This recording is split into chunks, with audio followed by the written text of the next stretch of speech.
वंदे मातरम साथियों, मैं रजनीश पाठक स्वागत करता हूं आपका आपके ही अपने इस ऑनलाइन प्लेटफॉर्म पर जिसका नाम है भविष्य निर्माण शिक्षण संस्थान। विद्यार्थियों, आज के सेशन में हम देखने वाले हैं बिहार बोर्ड के कक्षा 10th के मैथ विषय का ये चौथा जो अध्याय है द्विघात समीकरण। हम इस चैप्टर में द्विघात समीकरण के बारे में पूरे प्रॉपर ढंग से समझेंगे और फिर इसका जो प्रश्नावली है 4.1 उस प्रश्नावली के प्रत्येक प्रश्न को एक एक करके बेसिक ढंग से एकदम आराम से उन सभी सवालों को हम करेंगे। विद्यार्थियों, आपके पास आपके क्लास की ये पुस्तक होनी चाहिए। और एक और बात बता दूं कि इसके पीछे जितने भी अध्याय, जैसे 3 अध्यायों का मैंने एक एक करके प्रश्नावली 3.6 तक एक एक वीडियो आपके पास अवेलेबल है और सारा के सारा वीडियो हमारे प्लेलिस्ट पर है। आपको यहाँ पर एक लिंक दिख रहा होगा, वह लिंक जो है प्लेलिस्ट का लिंक है। आप उस लिंक के थ्रू भी जा करके वीडियोज़ को एक प्रॉपर ढंग से एक एक करके आप देख और समझ सकते हैं, एक प्यारा सा नोट्स बना सकते हैं अपने लिए। अब हम चलते हैं आज के सेशन में। आज के सेशन में जो है ये जो आप देख रहे हैं चैप्टर का नाम द्विघात समीकरण। जरा पहले हम आपको प्रश्नावली शुरू करने से पहले आपको द्विघात समीकरण के बारे में समझा दूं कि आखिर द्विघात समीकरण होती क्या है। इस द्विघात समीकरण में ये टर्म आप देख रहे हैं द्विघात, क्या इसे इंग्लिश में क्वाड्रेटिक इक्वेशन बोलते हैं। क्वाड्रेटिक इक्वेशन,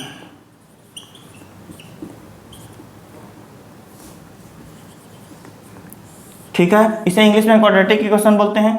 अब ये जो द्विघात दिया हुआ है, द्विघात, द्वि मतलब दो और घात का मतलब होता है कि अगर यहाँ पर x है कुछ, अगर ये x कोई टर्म है, कोई पद है, कोई संख्या है, मान लेते हैं यह एक चर है या एक वेरिएबल है, तो यहाँ पर जो भी पावर है, जैसे x के पास अभी कुछ नहीं है तो इसका मतलब यहाँ पर क्या है, एक पावर में 1 है, यानी इस पर जो यहाँ जो घात है यानी x को कितनी बार मल्टीप्लाई करा जाए, इसका मतलब यही है। यानी x को स्वयं अभी ना ही मल्टीप्लाई करना, ना ही कुछ, इसे स्वयं छोड़ देना है, ठीक। उसके बाद x का पावर यदि हम 2 लिखें, क्या लिखें, x का पावर 2 लिखें,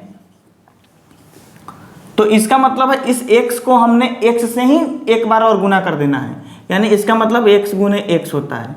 तो x इसका पावर 1 और इसका पावर 1। आपने क्लास 7th में सर्ट्स एंड इंडिसेस यानी घातांक और करनी चैप्टर पढ़ा होगा, उसमें आपको पढ़ाया गया होगा कि जब आधार बराबर होता है तो गुना में पावर क्या होता है, जुट जाता है। तो आधार बराबर है और ये दोनों गुना में है तो पावर क्या हो जाएंगे, 1 का 1 2, यानी x का पावर 2 हो जाएगा। तो ये जो घात हमें दिख रहा है ना ऊपर पावर में, यहाँ जो दिख रहा है यही घात होता है। ये क्या होता है, घात होता है। और घात में यदि 2 हो, घात में क्या हो, 2 हो, इसका मतलब ये द्विघात है। क्या है, द्विघाती पद है।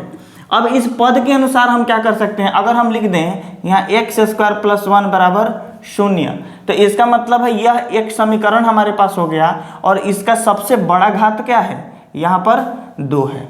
क्लियर। एक और चीज आपको बता दें, शून्य घात का भी बहुपद इसे मान सकते हैं। अब जैसे हम x⁻0 + 1 लिख दें, क्या लिख दें, x⁻0 + 1, तो ये भी एक बहुपद है लेकिन शून्य घात का बहुपद है। कितने घात का बहुपद है, शून्य घात का बहुपद है ये, ठीक है। अब मैं एक अरेंज फॉर्म में यहाँ पर कुछ लिख देता हूँ, जरा इसे आप समझिएगा। आइए, यदि हम यहाँ पर लिखे x⁻0, इसका मतलब होता है 1। दुनिया के किसी भी संख्या का पावर यदि 0 हो जाए तो उसका मतलब होता है 1। अब x⁻0 यह 0 घात का बहुपद है। किस घात का, शून्य घात का बहुपद है, 0 पावर का बहुपद है। इसे हिंदी में लिखें तो शून्य घात का बहुपद।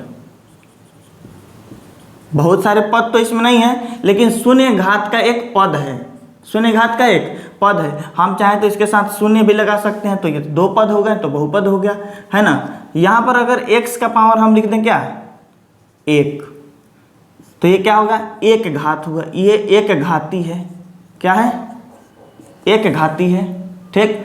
अगर यहाँ हम लिखे x का पावर 2, अभी तो बहुपद चैप्टर पढ़ नहीं रहे हैं इसलिए बहुपद रहने दीजिए यहाँ पर, लेकिन ये शून्य घात का पद है। क्या है, शून्य घात का एक पद है। इसके बाद यहाँ पर x⁻2 है, ये एक घाती है, ये x⁻1। अब x⁻ में 2 है तो ये द्विघाती है। ये क्या है, द्विघाती है और द्विघाती समीकरण है, क्योंकि 2 इस पे घात हैं। x का पावर 3 करेंगे तो ये त्रिघाती होगा। क्या हो जाएगा, त्रिघाती होगा।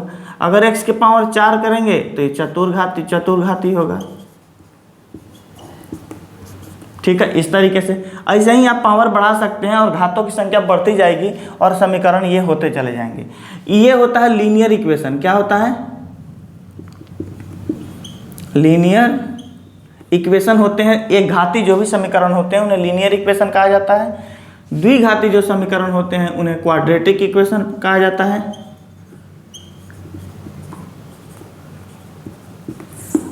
त्रिघाती हैं, इसे क्यूबिक इक्वेशन कहा जाता है। जो चतुर्थ घाती हैं इसे बाई क्वाड्रेटिक कहा जाता है। क्या कहा जाता है? By quadratic equation. आप ऐसे ही आगे तक समझ सकते हैं। तो पावर जितने होते हैं तो हमें इस चैप्टर में पढ़ने हैं, केवल इसी घात से समझना है। ना ही हमें ऊपर वाले से मतलब है और ना ही हमें नीचे वाले से मतलब है। हमें मतलब किससे है? तो ये द्विघात जो आप देख रहे हैं द्विघाती, इसी से मतलब है इस चैप्टर में। क्लियर? तो उम्मीद है आप द्विघात को समझ गए होंगे। अब इसी को अगर हम लिख दें x² प्लस 2x प्लस 5 बराबर 0, तो यह एक समीकरण के फॉर्म में हो गया। और इसमें जो सबसे बड़ा घात है ये 2, इसलिए यह समीकरण कैसा समीकरण हो गया? द्विघाती समीकरण हो गया। ऐसा नहीं कि अगर यहाँ पर x का पावर 4 होता तो ये द्विघाती समीकरण होता, तब ये द्विघाती समीकरण नहीं होता। क्यों नहीं होता? क्योंकि इस समीकरण का सबसे बड़ा पावर क्या है? 4 है, और सबसे बड़े पावर से ही समीकरण जाना जाता है। तो ये समीकरण चतुर्घाती समीकरण हो जाएगा।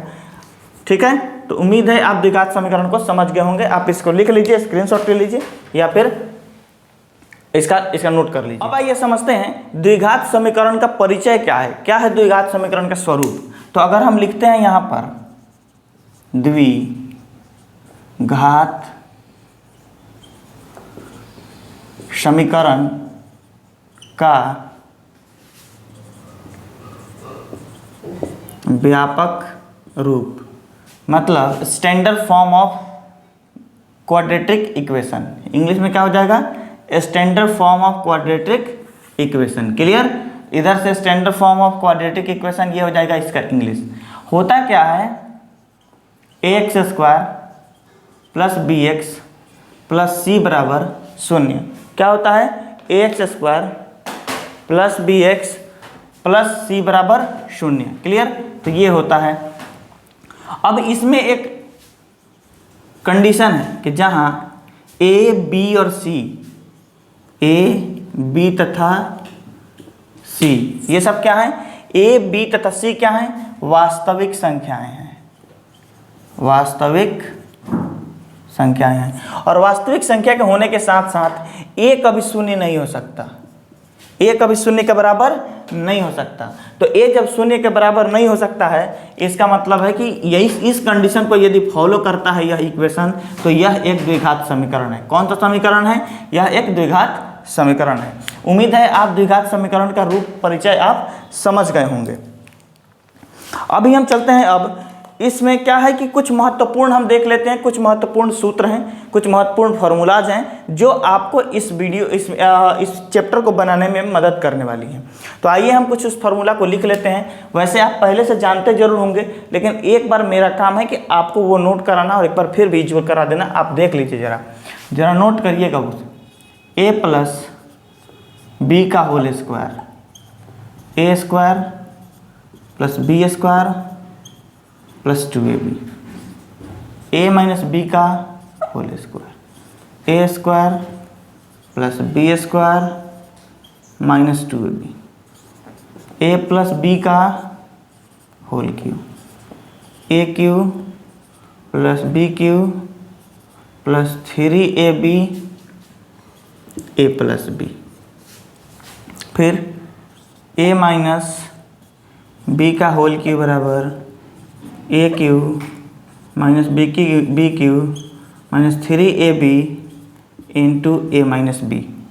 ये चार फार्मूला आपको अभी जो प्रश्नावली आप पढ़ने वाले हैं उस प्रश्नावली को बनाने में बहुत मदद करने वाले हैं। तो आप इसे नोट कर लीजिए। उम्मीद है कि आपने इसे नोट कर लिया होगा या फिर इसका आप स्क्रीनशॉट ले लेंगे। अब आइए, आप अपने पास अपनी बुक को जरूर रखिएगा। अब हम आपका चैप्टर निकालते हैं, प्रश्नावली 4.1 1। आइए प्रश्नावली 4.1 आपके स्क्रीन पर भी ये प्रश्नावली दिख रही होगी। इसी प्रश्न के पहले सवाल को हम करेंगे। पहला सवाल है, कह रहा है 1 नंबर, जांच कीजिए कि क्या निम्न द्विघात समीकरण है। नीचे जो दिया गया है वो द्विघात समीकरण है, ये जांचना है। क्वेश्चन नंबर 1 का 1। अब जांचने में क्या है कि आपको देखना है, इनको हल करके देखना है कि देखने के बाद जो सबसे बड़ा पावर है वह 2 है कि नहीं। यदि सबसे बड़ा पावर 2 है तो इसका मतलब यह समीकरण कैसा है, द्विघात समीकरण है। यही जांचना है। तो चलिए हम क्वेश्चन नंबर 1 को देखते हैं। क्वेश्चन नंबर 1 में लिखा गया है x + 1 का होल स्क्वायर, x + 1 का होल स्क्वायर बराबर 2 × x - 3। आइए इसे हम समझते हैं और देखते हैं कि यह जो आपको दिया जा रहा है इक्वेशन, यह इक्वेशन द्विघात समीकरण है कि नहीं है। इसको अभी हमने a + b का होल स्क्वायर आपको पढ़ाया है, उसी फार्मूला पर इसे तोड़ देना है। a के जगह पर x है तो x², b के जगह पर 1 है तो 1 का स्क्वायर, और उसके बाद फिर ab, तो 2 × a के जगह पर x और इंटू b के जगह पर 1। ठीक है, बराबर 2 से x में मल्टीप्लाई करेंगे 2x और 2 से 3 में मल्टीप्लाई करेंगे 6। x² है, 1 का स्क्वायर करेंगे 1, 2 से x में 2x और 1 में गुना करेंगे तो 2x बराबर 2x - 6। इन सभी को इधर उठा के लाना है। x² + 1 + 2x, इस 2 को इधर लेके आएंगे -2x। ये 6 बराबर के इधर माइनस में है तो इधर आके प्लस में 6 हो जाएगा बराबर 0। ये 2x बराबर है, नेगेटिव साइन एक दूसरे का साइन अलग अलग है तो क्या करेंगे, इसे कैंसिल हो जाएगा, घट जाएगा। 2x में से 2x शून्य हो जाएगा तो इसका कोई अस्तित्व नहीं रहेगा। उसके बाद ये रहता है x², 1 और 6 7 बराबर 0। अब हम देख पा रहे हैं कि यहाँ पर जो ये घात आपको दिख रहा है, ये घात कितना दिख रहा है आपको, यहाँ पर 2 दिख रहा है। तो इसलिए हम लिख सकते हैं कि अतः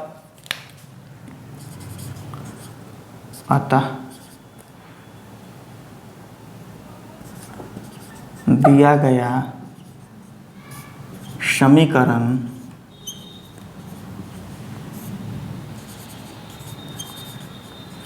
द्विघात समीकरण है। उम्मीद है आपको 1 नंबर सवाल समझ में आ गया होगा। अब चलिए अब आते हैं दूसरे नंबर सवाल पे। दूसरा नंबर सवाल है x² - 2x, x² - 2x बराबर -2x -2 3 - x। यही है -2 3 - x। अब इस सवाल को हम क्या करते हैं, हल करते हैं।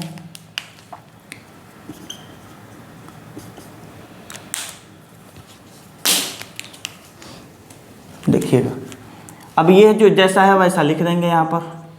x² - 2x -2 से 3 में मल्टीप्लाई करेंगे तो 6 होगा, लेकिन माइनस प्लस -6, इस माइनस से इस माइनस में करेंगे प्लस, 2 से x में 2x। ये है x²। इधर वाले सारे पोर्शन को उठा के इधर लाएंगे। -2x का -6 है तो इधर आके +6, ये -2x है तो इधर आके +2x है तो इधर आके -6 बराबर 0। x² 2x और 2x दोनों माइनस में है तो 2 2 4 -4x और +6 बराबर 0। इसका मतलब है कि दिया गया समीकरण कैसा है, द्विघात समीकरण है। अतः दिया गया समीकरण द्विघात समीकरण है। अब आते हैं क्वेश्चन नंबर 3 पर। उम्मीद है ये सवाल आपको समझ में आए होंगे। अब क्वेश्चन नंबर 3, क्वेश्चन नंबर 3 कह रहा है कि x - 2 × x + 1, x - 2 × x + 1 बराबर x - 1 × x + 3। ये आपके पास सवाल है और इसका हमें सॉल्यूशन करना है। क्या करना है, इसका हमें ये करते हैं। अब इन सबको मल्टीप्लाई करना है, इस पहले से इस पूरे पोर्शन में, फिर दूसरे से इस पूरे पोर्शन में करेंगे। x से x में करेंगे एक्स स्क्वायर, फिर यहाँ प्लस है तो प्लस लिखेंगे, और x से 1 में है तो x, फिर यहाँ -2 है और यहाँ पर जो x है उसके पहले प्लस है, तो यहाँ पर माइनस लगेगा, माइनस प्लस माइनस के, 2 से x में तो 2x, फिर 2 से 1 में करेंगे तो गुना करेंगे 2, यहाँ पर प्लस, यहाँ पर माइनस, प्लस माइनस गुना होगा तो माइनस बराबर। यहाँ भी कुछ ऐसा ही है, x में x से एक्स स्क्वायर, x में 3 से 3x, -1 में x से -1 और -1 में 3 से -3, ऐसा कुछ हो गया, हमें मिल गया। अब क्या करते हैं, इस पूरे पोर्शन को उठा के इधर लाएंगे, x square plus x minus 2x minus 2, अब इधर का एक्स स्क्वायर इधर आएगा तो -x स्क्वायर, इधर का +3 इधर आएगा तो -3, इधर का -x बराबर के साइड आएगा तो +x, और ये माइनस है तो ये भी +3 हो जाएगा बराबर 0। क्लियर। अब ये एक्स स्क्वायर और ये एक्स स्क्वायर कैंसिल क्यों, क्योंकि एक माइनस में एक प्लस में खत्म हो जाएगा। यहाँ पर +x है, यहाँ पर +x 2x हो जाएगा, और ये 2x माइनस में है तो ये सब कैंसिल हो जाएगा आपस में। अब रहा -3x, ये 3 और ये -2 है, तो हमें क्या बचा, यहाँ पर कोई एक्स स्क्वायर, एक ये बचा है, एक यहाँ बचा है, अगर ध्यान से देखें तो -3x 2 और ये -2 है, ये 3 है, होगा तो +1 बराबर 0। तो क्या यह द्विघात समीकरण है? यह द्विघात समीकरण नहीं है। क्यों नहीं है?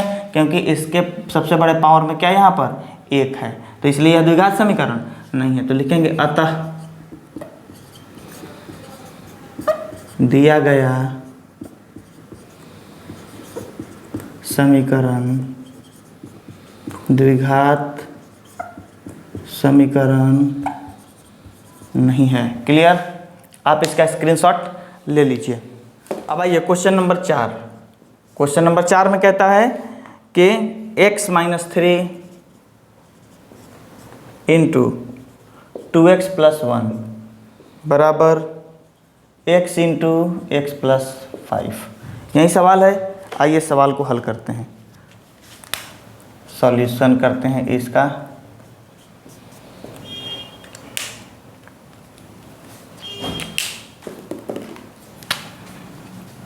फिर वहीं करेंगे x से 2x में, जो अब इससे पहले वाले सवाल में किए हैं, तो ये 2x स्क्वायर, x से 1 में गुना करेंगे तो x, 3 से 2x में करेंगे -6x, और 3 से 1 में करेंगे -3। हमने क्या किया कि इस x से इस 2x में गुना किया, तो 3 ये तो है x गुना होकर पावर में 2 हो जाएगा, और 2 जो होगा ये 2 वाला यहाँ पर है, फिर माइनस, और यहाँ पर ये x और 1 में गुना करेंगे तो x होगा, यहाँ पर प्लस है, इस x के पहले प्लस है तो प्लस प्लस प्लस हो गया। यहाँ पर -3 से इस 2 में गुना किया तो 6 हुआ, 3 से 2 में 6, x का x, और माइनस प्लस माइनस, फिर माइनस प्लस माइनस, और 3 कम 3, ठीक है, बराबर ये है हो गया x से x में x square plus 5x। Clear. इस तरीके की चीज़ें हो गई। अब ये 2x स्क्वायर क्या हो गया, 2x स्क्वायर, इस x स्क्वायर को उठा के इधर लाएंगे, ये +x -6x -3, और इस 5x को उठा के इधर लाएंगे तो -5x बराबर 0। आइए इस 2x में से x स्क्वायर जाएगा, एक 2x स्क्वायर में से एक x स्क्वायर खत्म हो जाएगा तो एक x स्क्वायर बचेगा। यहाँ पे -5x है, यहाँ पर -6 है, और यहाँ पर x है, तो -5x और -6x और -5x जोड़ेंगे तो -11x, और एक x प्लस में है तो फिर एक x और माइनस वाले में से कम हो जाएगा, तो -11 है और x 1, मतलब कि -11 आपके पास कर्जा 11 है, एगो सौद गया, तो कितना बचा अब 10, तो -10x, और ये -3 है तो -3 बराबर 0। उम्मीद है कि आपको ये बात समझ में आई होगी। तो आप क्या लिखेंगे कि अतः, यहाँ पर सबसे बड़ा पावर क्या है 2 है, तो लिखेंगे अतः दिया गया समीकरण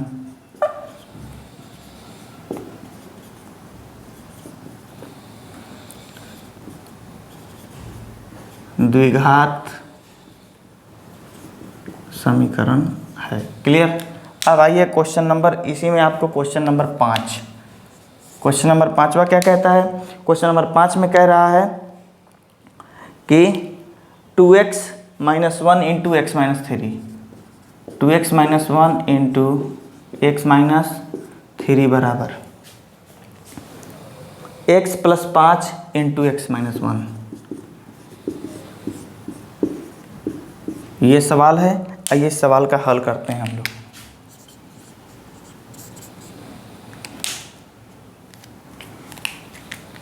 अब ये 2x है, 2x से x में मल्टीप्लाई करेंगे, 2x स्क्वायर 2x से 3 में -6x, -1 से x में -x और -1 से -3 में +3। कैसे हो गया? तो ये 2x है और ये x है, तो 2x को जब x से मल्टीप्लाई करेंगे तो x का पावर होकर 2 हो जाएगा, 2 का 2 ही रहेगा, तो 2x स्क्वायर आ जाएगा।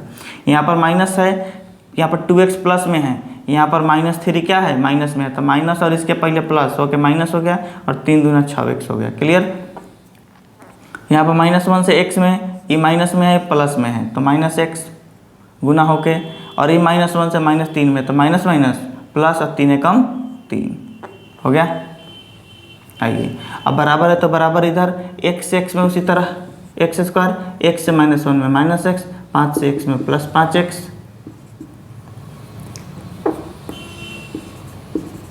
और 5 से -1 में -5। क्लियर? 2x स्क्वायर, इधर के सारे पोर्शन को उठा के इधर लाएंगे, तो 2x स्क्वायर -6x -x +3, ये -x स्क्वायर हो जाएगा बराबर के इधर आके माइनस में है तो +x हो जाएगा, ये माइनस में है तो प्लस में है तो -5x हो जाएगा, और ये माइनस में है तो +5 बराबर 0 हो जाएगा।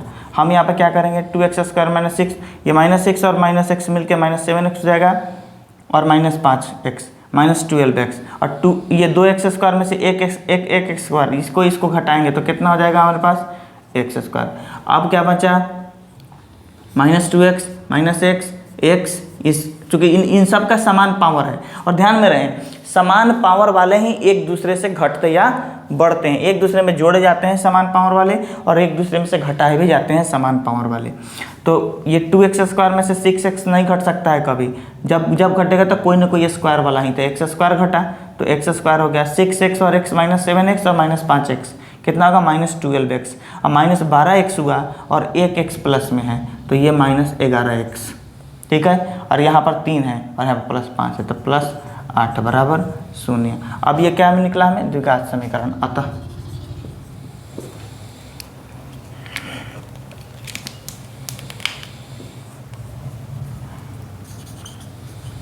अतः दिया गया समीकरण द्विघात समीकरण है। उम्मीद है आपको ये बात समझ में आ गई होगी। आइए अब इसके आगे चलते हैं। आगे दिया गया है क्वेश्चन नंबर, ये 4 और 5 हो गया, क्वेश्चन नंबर 6 की तरफ चलते हैं। क्वेश्चन नंबर 6 में कह रहा है कि x square plus 3x plus 1, क्या है question number 6? x square plus 3x plus 1 बराबर x इंटू एक्स प्लस 5, यही है ना? अच्छा, उसके ऊपर वाले में से लिख लिया हमने। क्या लिखा है सवाल में? x -2 का पावर 2, माने ये है। अब इसी का हमें क्या करना है? सॉल्यूशन करना है। क्या करना है? इसी को सॉल्व करना है। आइए हम सॉल्व करते हैं।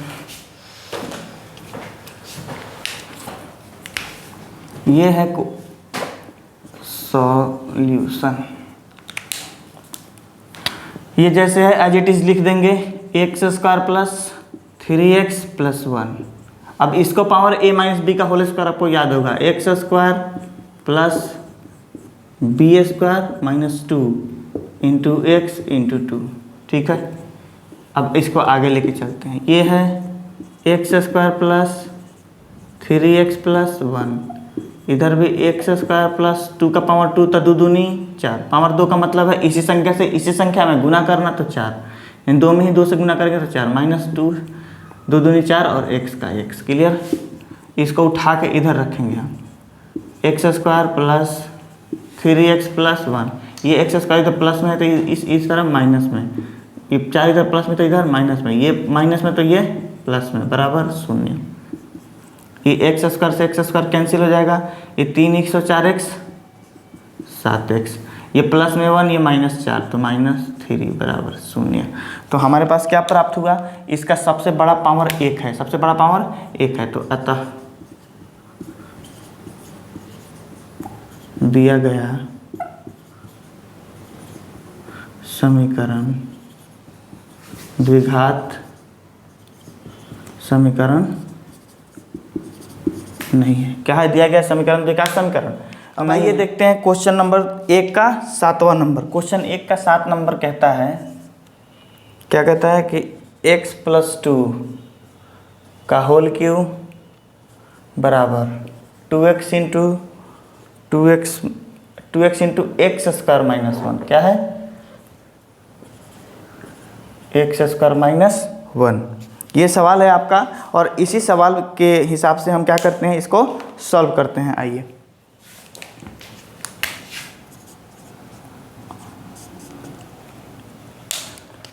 लिखा है, अब ये पावर वाला है ना, हमने शुरू में ही आपको 4 फार्मूला लिखाया है, उसी 4 फार्मूला को आधार बना के ये सारे के सारे सवाल बन रहे हैं। देखिएगा, इसका जब पावर 3 तोड़ेंगे तो x cube a cube b cube a plus B का होल क्यूब के हिसाब से x cube plus b cube यानी 2 का पावर 3 प्लस 3। ए के जगह पर एक्स है और बी की जगह पर 2 है।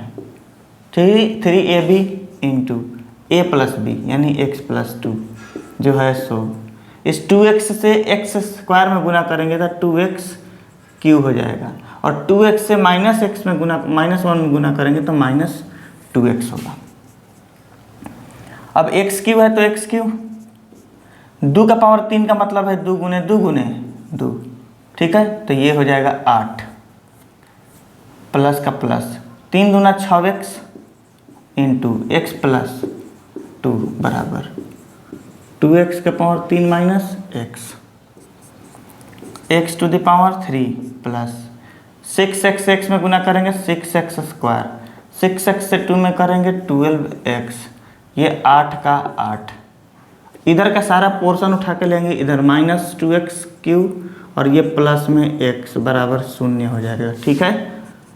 x क्यूब में से -2x तो -x क्यूब, चूँकि बड़ा वाला के पहले माइनस है तो माइनस, और x क्यूब उसमें से ख़त्म हो गया, एक कम हो गया। अब ये क्या कहते हैं, प्लस 6x, यहाँ पर x स्क्वायर दूसरा कोई नहीं है तो यही रह जाएगा प्लस 6x स्क्वायर। यह पावर यहाँ x है, यहाँ x है, जुड़ेगा तो प्लस 13x, और बाकी नॉन वेरिएबल कितने इसमें, 1 8 है, तो क्या हो जाएगा 8 का 8। यह हमारे पास इक्वेशन मिल गया। अब जरा देखिएगा, इसमें सबसे बड़ा पावर कौन सा है, 2 1 2, यहाँ पर 1 है, यहाँ पर पावर क्या है 1 है, और देखा जाए तो यहाँ x का पावर 0 है, 1 हो जाएगा तो 8 कम 8 रहेगा, तो 0 1 2 3 ऐसे पावर चला। तो लेकिन सबसे बड़ा पावर क्या है, 3 है, सबसे बड़ा पावर 3 है, तो ये त्रिघाती है, द्विघाती समीकरण नहीं है। तो लिखेंगे अतः दिया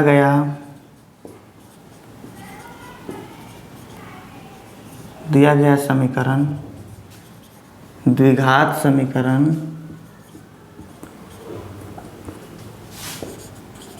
नहीं है। क्लियर। अब आते हैं इसी का 8वां नंबर सवाल।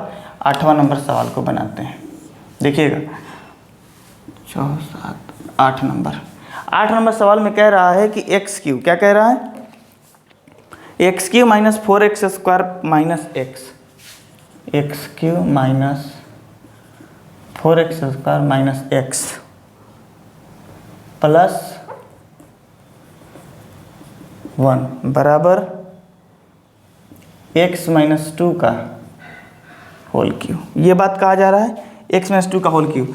फिर यहाँ पर वही फार्मूला लागू करना है, a माइनस बी का होल क्यूब वाला फार्मूला, a माइनस बी का होल क्यूब वाले फार्मूला को इस्तेमाल करना है। आइए, ये क्या है, x cube minus 4x square minus x plus 1। अब इसके फार्मूला को तोड़ना है, ये क्या है एक्स क्यूब माइनस b है तो 2 का पावर 3, ठीक है। और यहाँ पर क्या है, फिर माइनस 3, a के जगह पर x और b के जगह पर 2 है ना, a के जगह पर x और b के जगह पर 2। क्लियर। अब यहाँ पर क्या कहते हैं हम, कोस्ट a माइनस बी यानी x माइनस 2, यही फॉर्मूला होता है इसका। अभी देखिए, x cube minus 4x square minus x plus 1 बराबर यह x स्क्वायर, 2 का पावर 3 तो ये माइनस 8 हो जाएगा, 3 दूना 6 minus 6x into x minus 2, ठीक है। अब है x cube minus 4x² minus x plus 1 बराबर ये है x² माइनस 8 माइनस 6x को x में मल्टीप्लाई करेंगे तो माइनस 6x² और इससे -6 से -2 में मल्टीप्लाई तो माइनस माइनस प्लस और 6 दूना 12x हो जाएगा। ठीक है, अब ये तो बराबर है, इस सभी को उठा के हम इधर लेके आएंगे तो x cube minus 4x² minus x plus 1, इसको उठा के लेके आएंगे तो -x², ये माइनस में है तो ये +8, ये माइनस में है तो +6x², ये प्लस में है तो -12x बराबर 0। अब ये एक्स क्यू है, ये क्या है एक्स क्यू है। अच्छा यहाँ पर एक्स क्यू ना होगा, सॉरी यहाँ पर क्या होगा एक्स क्यू होगा,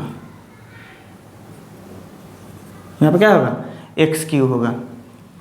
अब एक्स क्यू है, ये एक्स क्यू और ये एक्स क्यू क्या हो जाएगा कैंसिल हो जाएगा, चूंकि बराबर है, ये -4x², ये +6x² है तो माइनस है प्लस है, इसमें से ये 4 कैंसिल घट जाएगा तो क्या बचेगा 2x², ये -x है और इसके आगे देखा जाए तो इधर -12x है, क्या है ये -x और -12x तो -13x, 1 और 8 9 बराबर 0। क्या यह समीकरण द्विघात समीकरण है या नहीं? देखिए यहाँ पर x का पावर 1 है, यहाँ 0 है और यहाँ 2 है कि नहीं है। अतः दिया गया समीकरण द्विघात समीकरण है। आप इसका स्क्रीनशॉट ले सकते हैं। अब आइए देखते हैं क्वेश्चन नंबर 2। क्वेश्चन नंबर 2 में कह रहा है कि निम्न स्थितियों को द्विघात समीकरणों के रूप में निरूपित कीजिए। सवाल जितना पूछा जाए आंसर उतने ही तैयार करने हैं बस, उससे ज़्यादा आंसर देने से भी कोई फ़ायदा नहीं है, क्योंकि उससे ज़्यादा आंसर दे देने से यदि 5 नंबर का सवाल है तो 6 नंबर दे नहीं देगा, है कि नहीं एग्जामिनर। तो आपको क्या करना है कि जितना सवाल पूछे उतना ही, ये इसमें सवाल कह रहा है कि आपको केवल द्विघात समीकरण निरूपित करना है, द्विघात समीकरण निकालकर उसके मान को नहीं बताना है, उसके मानों को नहीं निकालना है, जो चीज़ निकालना है। अब 2 नंबर का 1 नंबर सवाल आप अपने स्क्रीन पर देख रहे होइएगा। कह रहा है कि एक आयताकार भूखंड का क्षेत्रफल 528 मीटर स्क्वायर है, क्षेत्रफल की लंबाई मीटर में चौड़ाई के दुगुने से 1 अधिक है, हमें भूखंड की लंबाई और चौड़ाई ज्ञात करनी है। मतलब जो सवाल पूछ रहा है उसको भूखंड की लंबाई और चौड़ाई ज्ञात करनी है, उसके लिए हमें समीकरण निरूपित कर देना है बस, बाकी वो अपना ज्ञात करेगा। ऐसा सवाल बस इतना ही आपसे कह रहा है। तो क्वेश्चन नंबर 2 का 1 नंबर हम क्या करते हैं, माना कि अब ये बात समझ लीजिए, कह रहा है यहाँ पर एक आयताकार भूखंड है, ठीक है। अब ये जो आयताकार भूखंड है इसकी क्षेत्रफल कह रहा है 528 मीटर स्क्वायर, क्लियर। इसकी चौड़ाई कह रही है x मीटर, जो चौड़ाई है वह x मीटर है, और जो ये लंबाई है वह चौड़ाई के दुगुने से 1 अधिक है। चौड़ाई का दुगुना कितना होगा 2x होगा, इससे 1 अधिक के लिए 1 जोड़ना पड़ेगा, इतना मीटर। ये बात आपसे कहा जा रहा है और उसका क्षेत्रफल दिया गया है। हमने लिखना है माना कि चौड़ाई बराबर किसके, आयताकार भूखंड की चौड़ाई बराबर, आयताकार भूखंड की चौड़ाई बराबर x मीटर, तब आयताकार भूखंड की लंबाई बराबर, वहीं दुगुना करना, चौड़ाई के दुगुने से 1 अधिक इतना मीटर है। और हम जानते हैं, अब प्रश्न से हम जानते हैं कि लंबाई गुने चौड़ाई आयत का क्या होता है, क्षेत्रफल होता है। क्या होता है, आयत का क्षेत्रफल होता है। तो लंबाई कितना है 2x + 1 और चौड़ाई कितना है x, तो लंबाई गुने चौड़ाई बराबर 528 मीटर स्क्वायर, क्लियर। आप यहाँ पर लिख सकते हैं लंबाई गुने चौड़ाई बराबर आयताकार भूखंड का क्षेत्रफल, आप वो लिख भी सकते हैं और डायरेक्ट भी लिखेंगे तो कोई दिक्कत नहीं होता। अब इसे गुना करेंगे, x से 2x में 2x² प्लस x बराबर 528 मीटर स्क्वायर, क्लियर। इसको उठा के इधर लाएंगे, 2x² plus x minus 528 metre. अब ये मीटर स्क्वायर को यहाँ से हटा देते हैं ताकि बनाने में आसानी रहे ना, तो बाद में फिर हम क्या मीटर का यूनिट लगा देंगे, कैलकुलेशन के दौरान इसे हटा लेते हैं। अब क्या है, बराबर 0। हमारे पास ये समीकरण मिल गया और आपको कहा जा रहा है बस इतना है कि आप समीकरण निरूपित कर दीजिए और जो कह रहा है उसको लंबाई और चौड़ाई निकालना है। हमने समीकरण निरूपित कर दिया।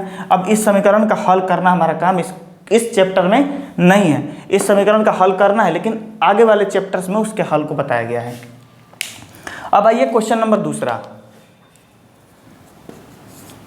क्वेश्चन नंबर 2 में कह रहा है कि दो क्रमागत धनात्मक पूर्णांकों का गुणनफल 306 है, हमें पूर्णांकों को ज्ञात करना है।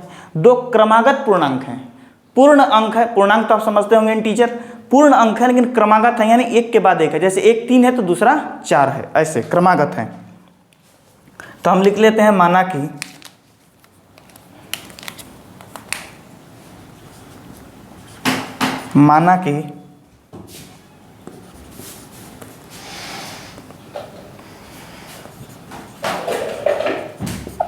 पहला पूर्णांक x तो अगला पूर्णांक, चूंकि क्रमागत है,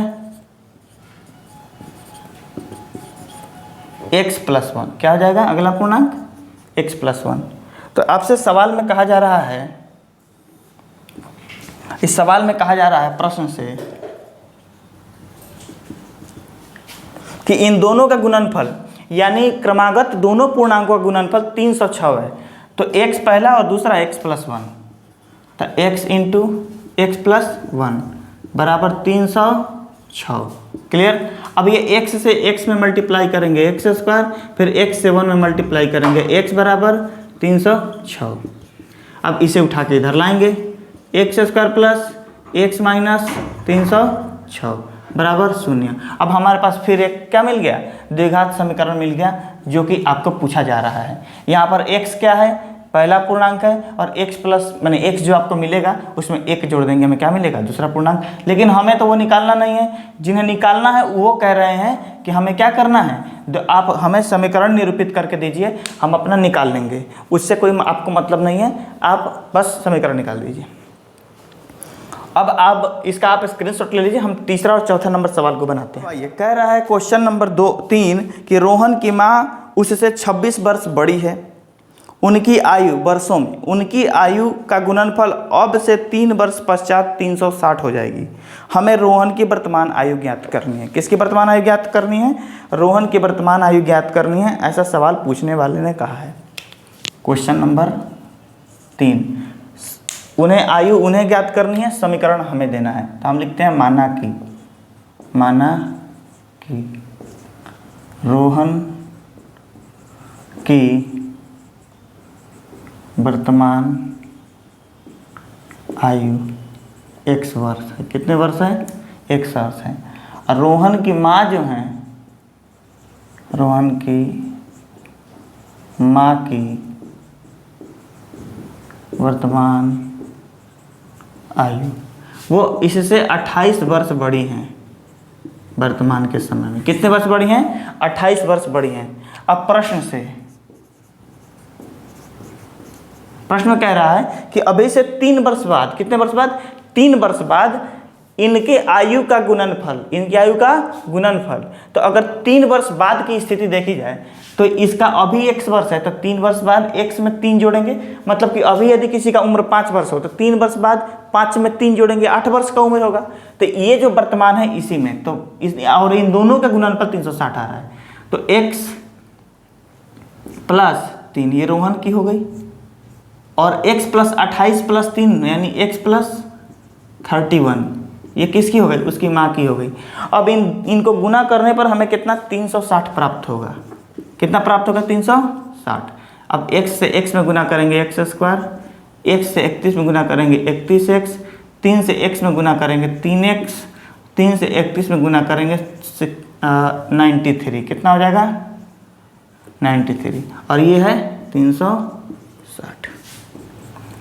अब इस 360 को उठा के इधर लाएंगे, 31x और 3x 34x। ठीक है, 31x और 3x 34x, 1 से 31 में 31x, 3 से 31 93, 3 से 3x। ठीक है, अब +93 और ये आएगा तो -360। 60 बराबर 0। अब 93 है, 60 है, घटेगा तो ये बनेगा एक्स स्क्वायर प्लस 34x, और 360 में से 93 घटेगा तो ये हो जाएगा -267, 3 और ये 35 हो गया, ठीक है 26, ठीक इतना हो गया। तो 367 हो गया। अब 367 जो ये घट के हमारे पास मिला है बराबर 0, तो यही हमें क्या मिलेगा, द्विघात समीकरण। ये हमें क्या प्राप्त हो गया, द्विघात समीकरण प्राप्त हो गया। विद्यार्थियों आप इसको नोट कर लीजिए। अब हम चलते हैं प्रश्न नंबर 4 पर। कितने, प्रश्न संख्या 4 पर। प्रश्न संख्या 4 में कुछ विशेष नहीं है, ये भी बड़ा ही आसान सवाल है। कह रहा है कि एक रेलगाड़ी 480 किलोमीटर की दूरी समान चाल से चलती है, यानी 480 किलोमीटर दूरी से जाना है और वो समान चाल से अपना चल रही है। यदि इसकी चाल 8 किलोमीटर प्रति घंटे कम कर दी जाए, कितनी कर दी जाए, 8 किलोमीटर प्रति घंटे कम कर दी जाए, तो वह उसी दूरी को तय करने में 3 घंटे अधिक लेगा। कितने घंटे अधिक लेगा, 3 घंटे अधिक लेगा। तो हमें रेलगाड़ी की चाल ज्ञात करनी है। हम क्या लिखते हैं, माना कि रेलगाड़ी की चाल बराबर x किलोमीटर प्रति घंटा। माना कि रेलगाड़ी की चाल बराबर x किलोमीटर प्रति घंटा। अब ये जो रेलगाड़ी की चाल हमें मिल रही है, तो कह रहा है कि 480 किलोमीटर दूर चलेगा, और उसके पहले अब प्रश्न से लिख लेते हैं, प्रश्न से। अब ये जो चाल है और 8 किलोमीटर प्रति घंटा घटा देंगे हम, तो समय ज़्यादा लगेगा। समय अगर स्पीड कम कर दी जाए तो टाइम कहीं भी जाने में ज़्यादा लगेगा। तो 480 किलोमीटर उसे जाना है, और अभी चाल उसकी x है, लेकिन हम जब 8 घटा देंगे इसमें से तो 3 घंटा अधिक लगेगा। यानी पहले जो लगता था समय उसको घटा देंगे हम, पहले जो समय लगता था वो अब लगने वाले समय में से घटा देंगे, तो हमें क्या मिल जाएगा, वो अंतराल मिल जाएगा जितना ज़्यादा उसको समय लग रहा था। अब इसका बट्टा पर का जोड़ कर लेते हैं हम, x - 1 × x। इसको करेंगे तो ये हो जाएगा 480x, इसको करेंगे तो ये हो जाएगा -480x। आप इसे करके देखिएगा, -480x और माइनस प्लस 0, 8 × 64 के 4, हाथ में 6, 8 से 32 और 6 38, 38, ठीक है, बराबर 3। अब यहाँ पर हम क्या करते हैं, -8। अब हम क्या करते हैं कि ये जो हमारे पास समीकरण दिया गया है, ये जो दिया गया है, अब इसको हम और आगे बढ़ाते हैं। 480 ये कैंसिल हो जाएगा, यहीं पर हो जाएगा कैंसिल। अब ये उठ के इधर जाएगा, 3840 बराबर x - 8 × x × 3, ठीक है।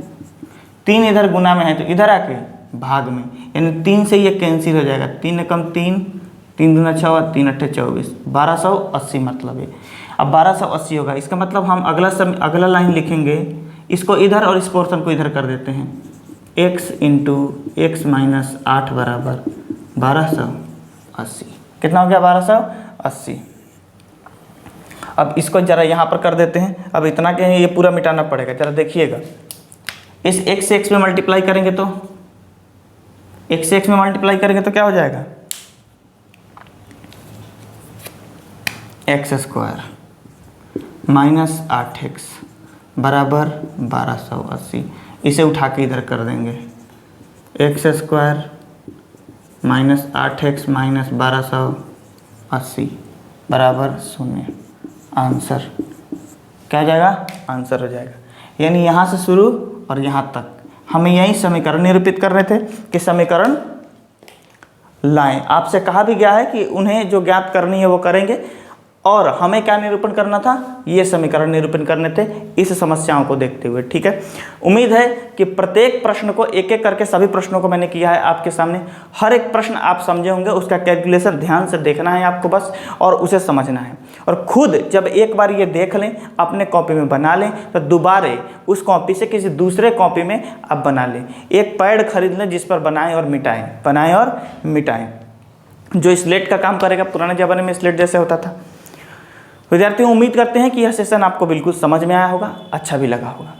अब इसका जो अगला चैप्टर है आपको प्रश्नावली, ये हमने कौन सा प्रश्नावली करा है, प्रश्नावली 4.1। कौन सा करा है, 4.1 प्रश्नावली हमने करा है। अब इस 4.1 जो प्रश्नावली किया है, इसका अगला प्रश्नावली 4.2 है। उस प्रश्नावली को लेकर हम आपके सामने अगली बार उपस्थित होंगे।